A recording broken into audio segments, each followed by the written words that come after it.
Hey guys, welcome back to the channel. In this video, I'm going to show you how to make your iOS or iPadOS device safer. So the first step is to enable a passcode. Now this one is a no-brainer, but if you haven't already, create a passcode for your device. First go to Settings, tap Face ID or Touch ID and Passcode, then tap Set up Passcode. Now on my phone, I've already set up a passcode, which is why it doesn't tell me to set up a passcode. But if you haven't, it'll tell you to do so. When you are setting up a passcode, you get plenty of options, some of which are 4, 6, or even a custom amount of numbers for your passcode. You can even choose an alphanumeric code if you want to make it as secure as possible, but don't make it too simple, yet try to make it something that you will remember. Which brings me to my next topic, which is biometric security, or in other words, Touch ID or Face ID. Now, like I stated before, make sure you remember your passcode, because if you can't get into your device with Touch ID or Face ID, after 6 tries, it requires you to enter your passcode. Also, if you want to set up Touch ID or Face ID, make sure your passcode is enabled, or else you will not be able to use it. To set up Touch ID, go to Settings, then scroll down until you see Touch ID and Passcode. Then go to Add a Fingerprint, and follow the on-screen prompts. When adding a finger, move it so that all parts of the top portion of your finger are recognized by the device, to make it recognize you even better. To unlock your phone with Touch ID, just press the Home button, and it unlocks like magic. To set up Face ID, go to Settings, then scroll down until you see Face ID and Passcode. Then tap Set up Face ID, follow the on-screen prompts, and you're done. To unlock your device with Face ID, just tap anywhere on the screen and swipe up from the bottom bar. Both are extremely simple to set up and use. In my experience, Touch ID is faster, whereas Face ID is more reliable. Another good thing is that if you enable Touch or Face ID, you can use Apple Pay to make very safe payments online and in stores. It also makes it easier to download apps on the App Store. The next thing you should do is reduce the features you have on the lock screen. If someone you don't know has your phone, they can summon Siri and get information about you and other confidential information, access the control center to change various settings, and even go into the widget screen to get information from apps you use, which I made a video on, and you can check it out in the card above after watching this video. They can do all of these things without unlocking your device. Now, some things you ask Siri for on the lock screen are locked by the passcode, but some other things can still be accessed. To disable these options, go to Settings, Touch or Face ID and Passcode, then scroll down until you see many options and permissions for the lock screen.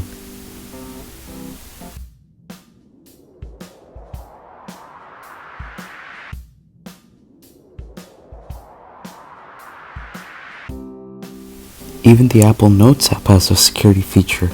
You can actually lock certain notes with a password and Touch ID or Face ID to keep it private. To do this, tap the note you want to lock, tap the share icon, and scroll down until you see the lock note option, then follow the on-screen prompts to lock your note.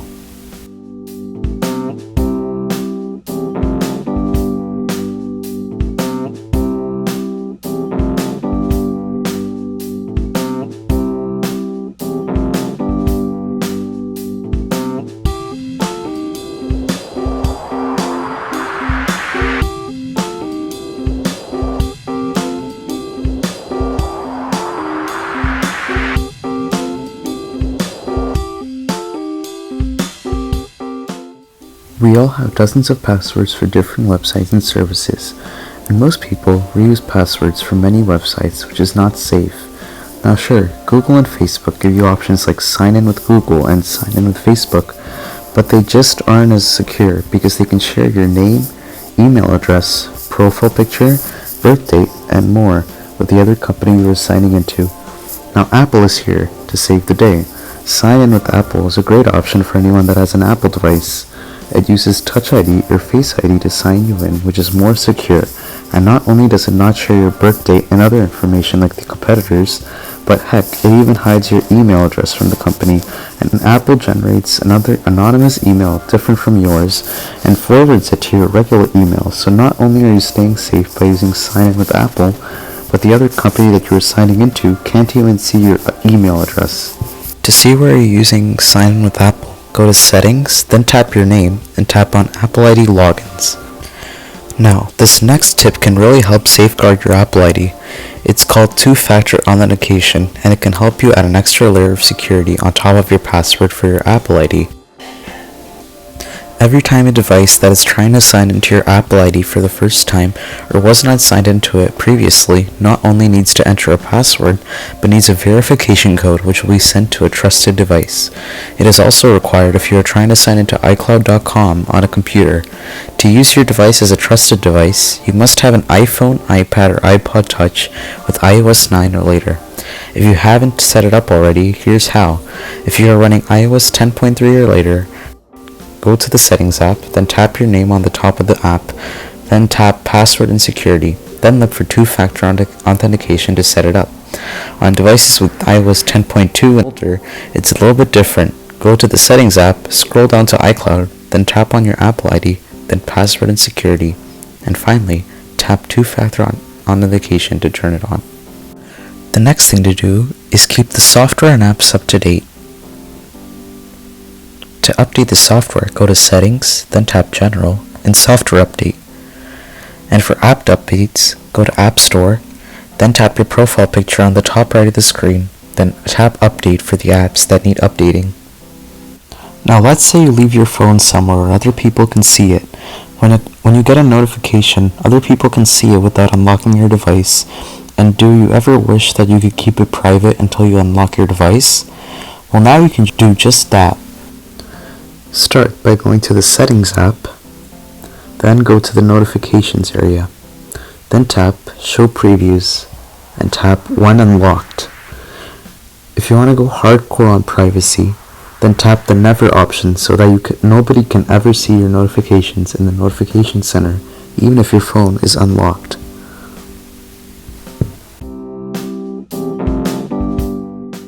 Once you choose the When Unlocked option, go to the Accessibility settings, then tap the Home button option, then turn off the Rest Finger option so that you can see the notifications even if you're using Touch ID. Sometimes, hackers can create fake versions of Wi-Fi networks, which is why when you are connecting to a public Wi-Fi network, you should use a VPN to keep your browsing secure.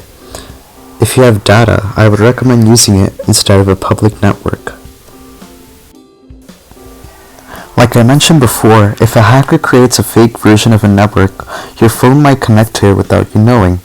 To disable this, go to Settings, then tap Wi-Fi, then tap the Ask to Join Networks option, then tap Off.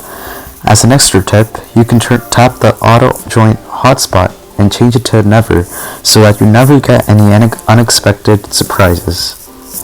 When browsing the web on Safari, websites store cookies on your device. No, not the ones that we eat, but the ones that store our info and track us.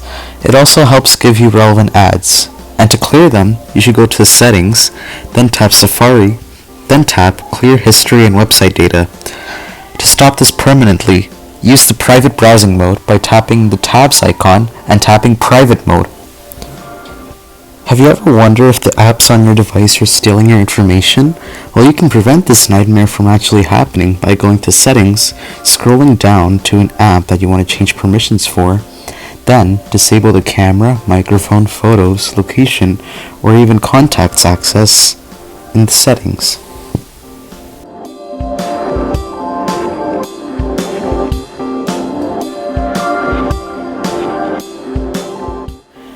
As tempting as they may be, do not download apps that are not from the App Store.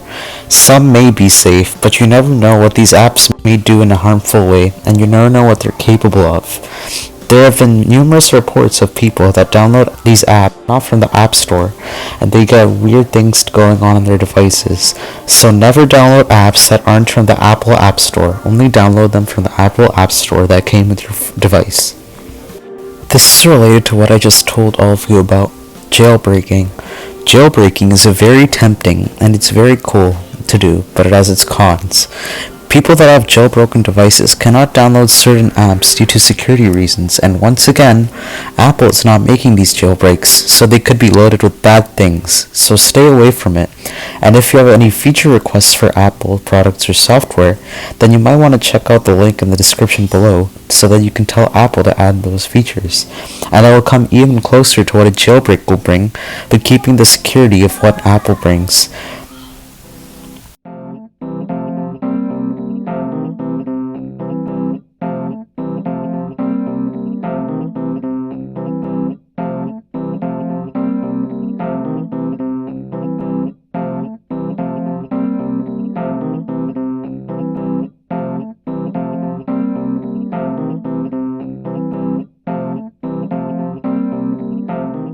The next thing you should do is add a SIM pin.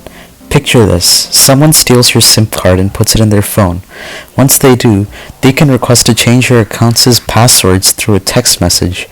With a SIM pin, you need the pin when putting it in a new phone. To do this, go to the Settings app, then tap Cellular, then tap SIM pin, and set it up. Make sure it is something you will remember, because after a couple of wrong tries, it'll permanently lock, so be careful with that. Now, you'll have peace of mind knowing that your device is as safe as possible with these tips. Don't forget to comment down below, and I would appreciate it if you like this video, and for more helpful videos like these, subscribe to the channel and press the bell icon so you never miss a thing. Thanks for watching, and I'll catch you in the next one. Bye.